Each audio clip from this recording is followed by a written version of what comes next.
La década de 2010 fue increíble para los fans de la NBA, llena de historias, movimientos de jugadores y equipos geniales.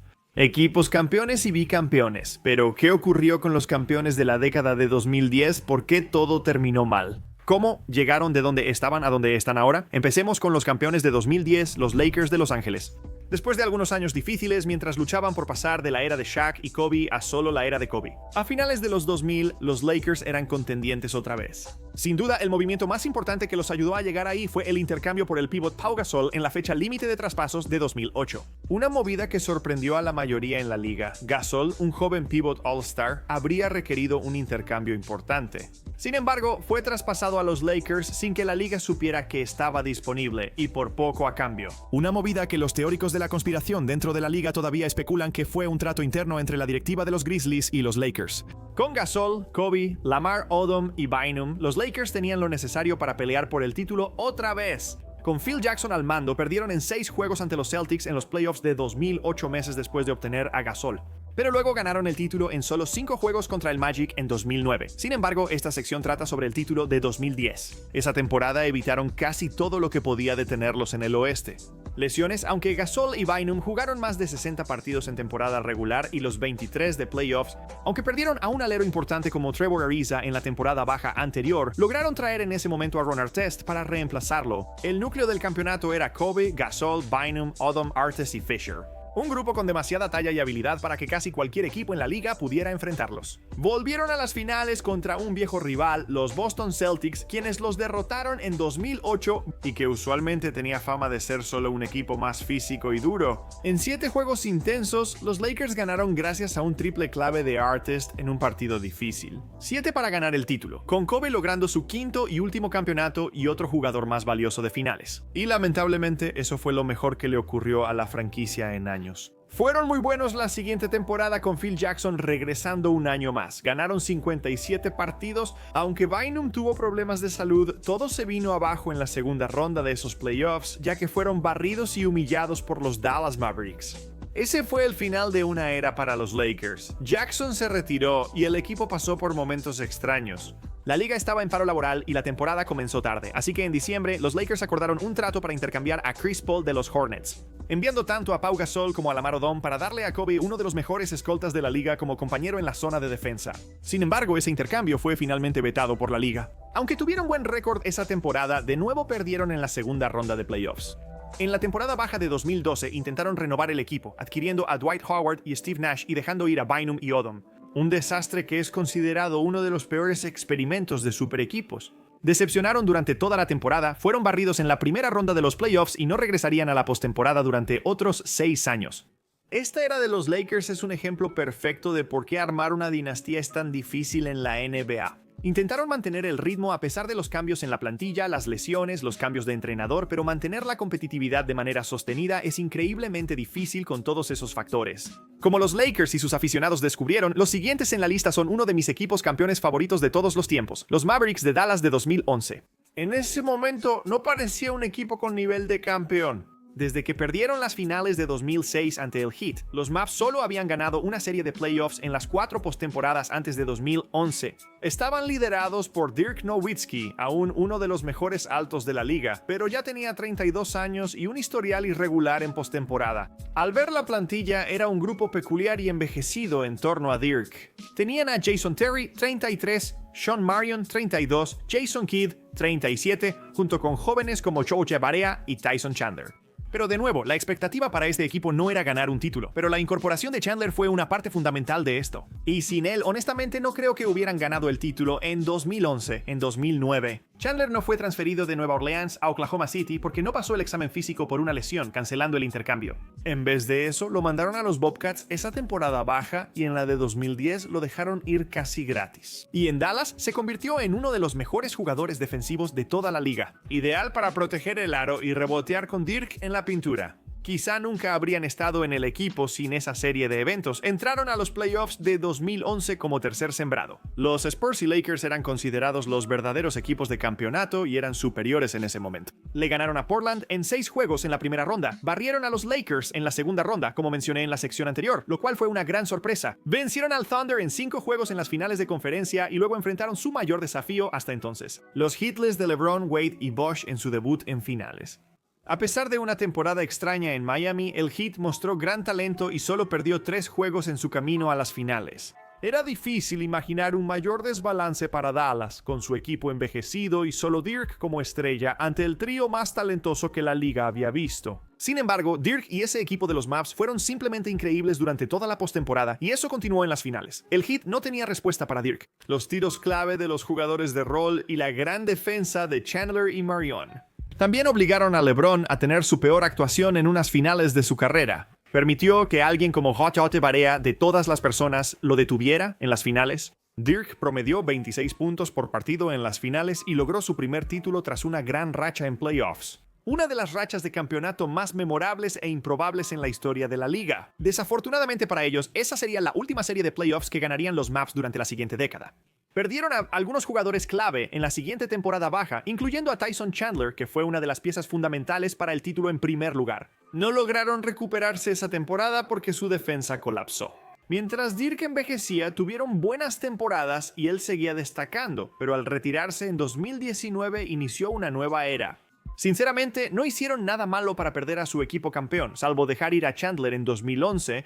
Sinceramente, era imposible que replicaran la magia de esa postemporada. Hablando de esos equipos de los Heat, a medida que avanzamos en la década, por supuesto, tenemos que hablar del campeón consecutivo, los Miami Heat de 2012 y 2013. Liderados por LeBron, Wade y Bosh tras firmar en 2010, esa primera temporada no salió como esperaban. Claramente era ganar el campeonato o nada para un equipo tan talentoso, y esa extraña serie final preparó una temporada 2011-12 muy estresante para ellos. En ese momento la mentalidad era que si volvían a decepcionar podrían venir grandes cambios para el equipo, lo que probablemente resultaría en cambiar a Chris Bosh y romper el trío estelar. Tras 2 temporadas no hubo cambios importantes en la temporada baja. En cambio, apostaron por otro año juntos y que más química sería suficiente para llevarlos a la cima, y por supuesto, tenían razón. Ganaron 46 juegos en la temporada 2011-12, acortada por el cierre patronal, y entraron a playoffs como segundo del este tras Chicago Bulls. Tuvieron problemas con los Pacers en la segunda ronda, siendo su mayor competencia en el este en esa época, porque los Bulls no lograban estar sanos en playoffs.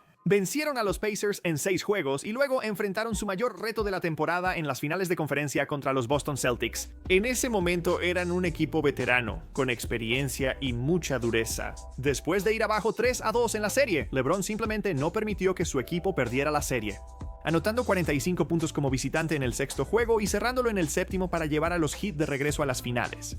El segundo sembrado los esperaba, el joven Oklahoma City Thunder del oeste, liderado por futuros jugador más valioso Kevin Durant, Russell Westbrook y James Harden. Aunque solo fueron 5 juegos, esa serie fue más cerrada de lo que muchos recuerdan, sobre todo al inicio.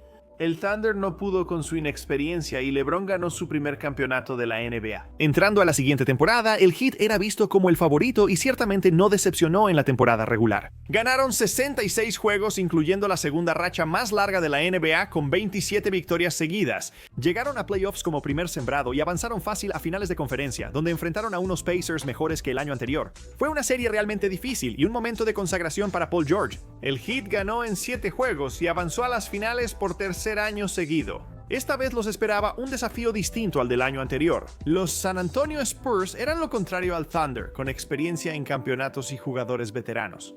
Tras una serie reñida, los Spurs parecían cerrar en casa el 6º juego, pero la gran incorporación del Heat en la temporada baja salvó su año con uno de los tiros más decisivos de la historia. Ray Allen encestó un triple desde la esquina para empatar el juego, mientras el Heat sobrevivió al 6º partido y luego ganó el 7º en casa, convirtiéndose en uno de los pocos equipos en la historia de la liga en repetir como campeones. Los Spurs volvieron al año siguiente y se vengaron, derrotando al Heat en las finales de 2014 y terminando la era de LeBron en Miami. Él regresó a los Cavs como como agente libre en esa temporada baja y las cosas simplemente nunca volvieron a ser iguales, ya que la plantilla continuó envejeciendo. Bosh y Wade ambos tuvieron dificultades para mantenerse en la cancha en la temporada 14-15. Aunque sumaron a Goran Dragic y Luol Deng para reconstruir el equipo, siguieron quedando fuera de playoffs en temporadas promedio. Después, Wade decidiría dejar el Heat para irse a los Bulls en la agencia libre en 2016, mientras que Bosh se vio obligado a retirarse del baloncesto debido a problemas de salud poco después. Aunque todo se vino abajo rápido, no puedes negarlo. El Heat tuvo una de las rachas de 4 años más dominantes en la historia de la liga con los Heatless.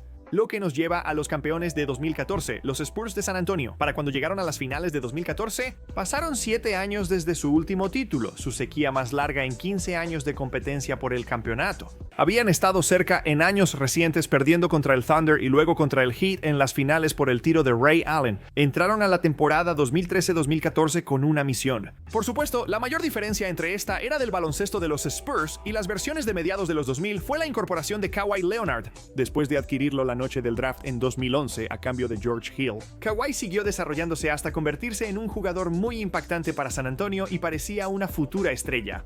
Jugó casi 37 minutos por partido en las finales pasadas como sophomore, enfrentando a LeBron la mayor parte de la serie. Además de KY, casi todos en San Antonio ese año eran conocidos. Tim Duncan, Tony Parker y Manu Ginobili, todos mayores de 30. Esta versión de los Spurs, motivada por la derrota en las finales previas, es de las mejores en su historia, y uno de los equipos más temibles y elegantes de la década. Su fórmula: liderar en asistencias, segundos en tiros de campo y primeros en triples. Que nadie juegue más de 30 minutos ni promedie más de 17 puntos y solo salir y ganar 62 juegos. Ese tipo de récord, sin depender mucho de un solo jugador, es casi imposible de replicar, y ayudarlos a mantenerse sanos pese a tener un equipo veterano. En los playoffs tuvieron problemas con Dallas en la primera ronda, pero luego avanzaron fácilmente y vencieron al Heat en 5 juegos en las finales. Terminando así la era de LeBron en Miami, con Kawhi Leonard ganando el jugador más valioso de las finales y dejando claro que él lideraría la próxima era del baloncesto de los Spurs. Y podrías pensar que, debido a su edad, ese fue realmente el último gran equipo de los Spurs, ya que el núcleo del equipo envejecía, pero ese no fue el caso en absoluto. Ganaron 55 juegos al año siguiente tras perder en 7 partidos en la primera ronda ante los Clippers por un tiro al final de Chris Paul. Ganaron 67 juegos en la temporada 15-16 con Kawhi, logrando su segundo premio consecutivo al jugador defensivo del año antes de perder contra los Thunder.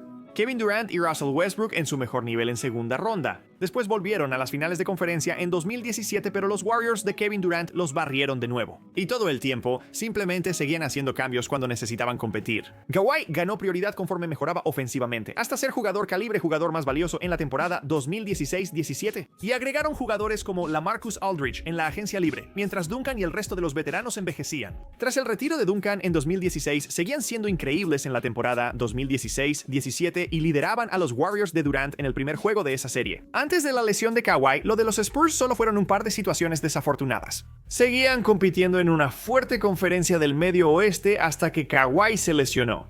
No importaba si Duncan se retiraba o los demás envejecían o se iban. El intercambio de 2011 para obtener a Kawhi les permitió seguir siendo uno de los mejores equipos de la liga. Pero tras lesionarse el tobillo en la postemporada de 2017, todo cambió. Años después, él pidió un intercambio tras sufrir lesiones. Y eso fue, en última instancia, lo que terminó con su racha de competencia. Si no se hubiera lesionado, habrían tenido gran oportunidad contra Golden State en 2017, como mostró gran parte del primer juego, y con un Kawhi completamente sano y, en el mejor de los casos, feliz. Pudieron seguir renovando el plantel para buscar títulos como hicieron con Duncan. Por supuesto, no sucedió así, pero de nuevo, no se puede culpar realmente a los Spurs por no poder mantener las cosas en marcha. Después de 2017, uno de los campeones más inesperados de la NBA fueron los Warriors de Golden State en 2015.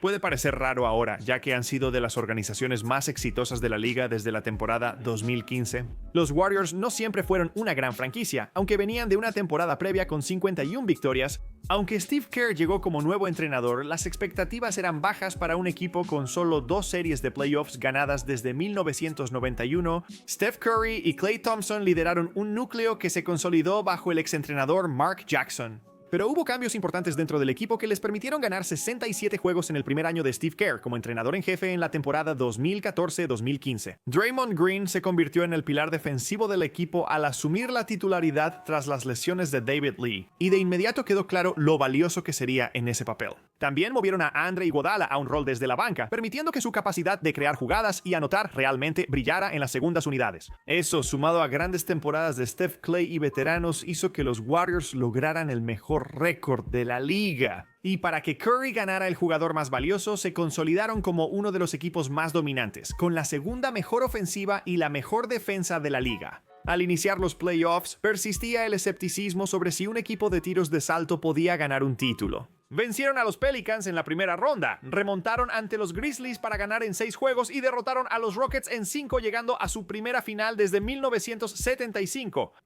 Los Cleveland Cavaliers esperaban, pues LeBron regresó al equipo en la temporada baja de 2014. Con Kyrie Irving y Kevin Love eran de los mejores equipos esa temporada, pero ambos se lesionaron en playoffs. Aunque pelearon 6 juegos, no lograron vencer a los Warriors. ¿Quién ganaría el título de 2015 y se prepararía para aparecer en todas las finales de la NBA por el resto de la década? En cuanto a cómo este equipo en particular se desmoronó, sin adelantarme demasiado a las siguientes secciones, básicamente todo se redujo a sus propias decisiones. Tras perder ante los Cavs en las finales de 2016, pudieron fichar a Kevin Durant como agente libre. Claro que la aprovecharon, pero debieron dejar ir a jugadores clave como Andrew Boga y Harrison Barnes para abrir espacio salarial y fichar a Durant. Aún así tuvieron mucho éxito, lo explicaré enseguida. Esa versión de los Warriors, que sorprendió en la temporada 2014-2015, solo fue contendiente al campeonato por 2 años. Pasemos a los campeones de 2016, los Cavaliers de Cleveland. Como mencioné antes, los Cavs iniciaron una nueva era con el regreso de LeBron en 2014 y la llegada de Kevin Love esa temporada baja. Su primer año juntos fue decepcionante, como con LeBron en Miami por lesiones de Love y Kyrie. En los playoffs de 2015, las cosas cambiaron para ellos en la temporada 2015-16. Lo más notable fue que su puesto de entrenador cambió radicalmente a mitad de temporada. En enero, pese a tener el mejor récord en el este, despidieron al entrenador David Blatt y ascendieron a Ty Lue.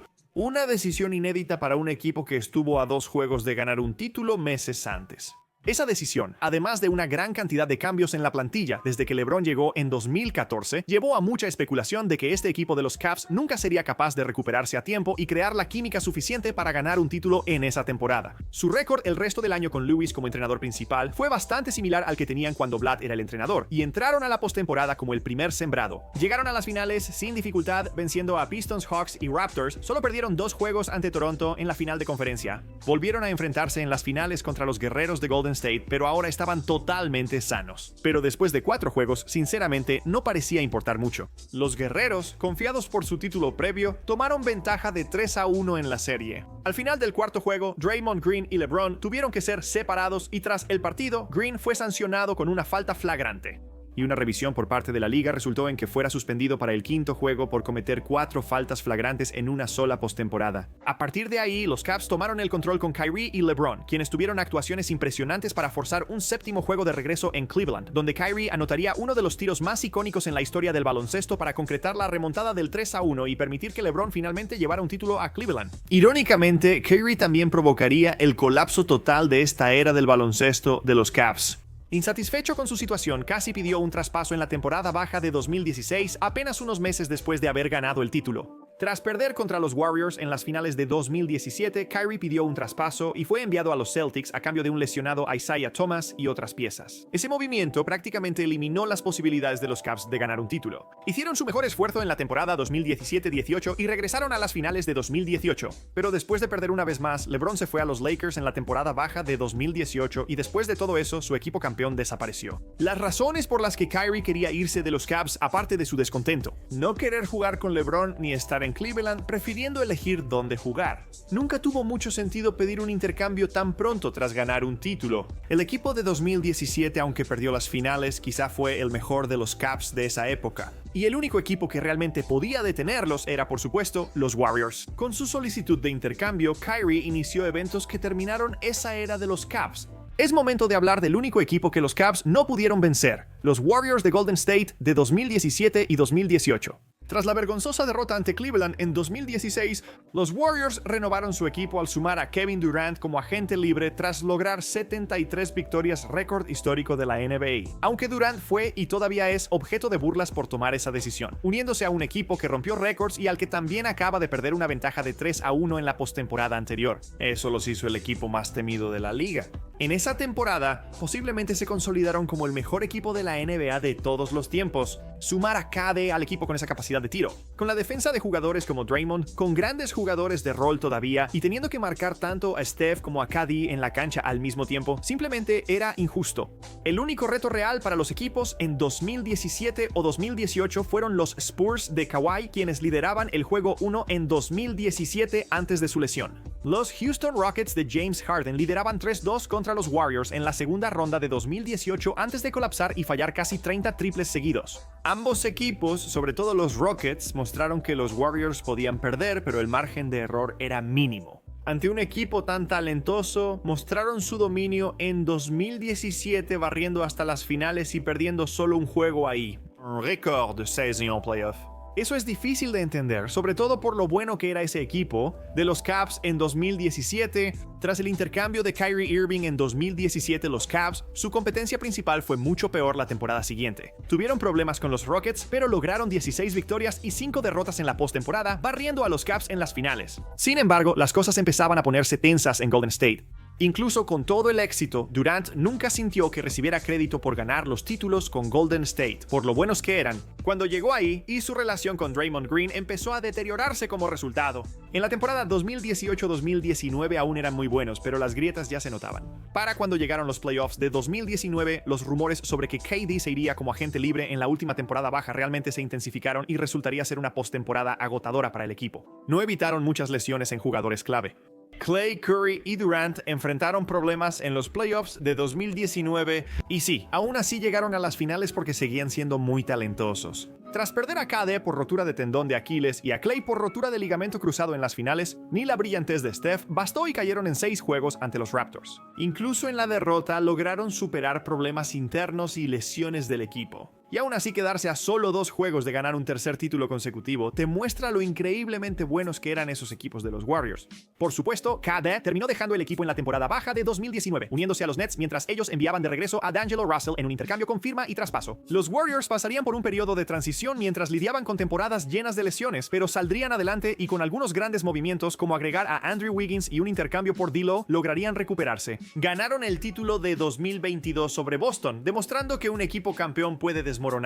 Primero la versión de 2015 sin KD y luego la versión de 2019 con KD. Con Steph, Clay y Draymond sanos, fueron el equipo y organización más destacados de la liga. Esto nos lleva a los Toronto Raptors de 2019. Aunque eran un buen equipo por años, nunca se consolidaron como contendientes al campeonato en la década de 2010. Desde 2013 ganaron al menos 48 juegos por temporada, pero sus mejores jugadores, DeMar DeRozan y Kyle Lowry, tuvieron dificultades para destacar en la postemporada. Aunque mejoraron mucho su plantilla en torno a esos jugadores, no pudieron superar a LeBron James. Perdieron contra los Cavs en 3 playoffs seguidos en 2016, 2017 y 2018 y parecía que estaban destinados a quedar siempre en segundo lugar. Sin embargo, LeBron se fue al oeste a Los Ángeles en la temporada baja de 2018 y los Raptors vieron una oportunidad para finalmente abrirse camino. Aún había amenazas y los Sixers seguían listos para competir. Joel Embiid y Giannis surgieron como candidatos al jugador más valioso en Milwaukee, vistos al mismo nivel que los Raptors tras la salida de LeBron. Como resultado, hicieron algo que rara vez sucede en la NBA. Intercambiaron en la temporada baja de 2018 y lograron un campeonato. DeMar DeRozan, Jakob Poeltl y una futura primera ronda fueron cambiados por Kawhi Leonard y Danny Green en un intercambio arriesgado. Kawhi no estaba sano, había pedido salir de los Spurs y sería agente libre en la temporada baja de 2019. Si esto salía mal, los Raptors serían un equipo promedio en el este y habrían perdido activos valiosos por nada. Pero si salía bien, finalmente podrían dar el gran paso y ganar un título. Y resultó que Kawhi se recuperó, fue uno de los mejores jugadores de la liga y la plantilla de los Raptors encajó perfectamente a su alrededor mientras hacían una gran postemporada. destacando la victoria en el juego 7 ante los Sixers con la canasta de Kawhi y la remontada de 0-2 ante los Bucks en las finales de conferencia. Antes de vencer a los Warriors, que tenían muchas lesiones como mencioné antes, pero lograron ganar su primer título en la historia de la franquicia. Este fue un gran momento para el equipo. Sus pensamientos se enfocaron en la temporada baja, donde por mucho tiempo se rumoró que Kawhi quería mudarse a Los Ángeles y dejar al equipo en la agencia libre. Al final, a pesar de considerar seriamente regresar a Toronto, Kawhi firmó con los Clippers. Los Raptors perdieron a su mejor jugador y su chance de ganar el título. Aún así, lograron seguir siendo un buen equipo y consolidarse como una de las mejores organizaciones de la liga. Nunca superaron la pérdida de Kawhi porque era imposible. Así terminamos el repaso de los campeones de la NBA de los 2010.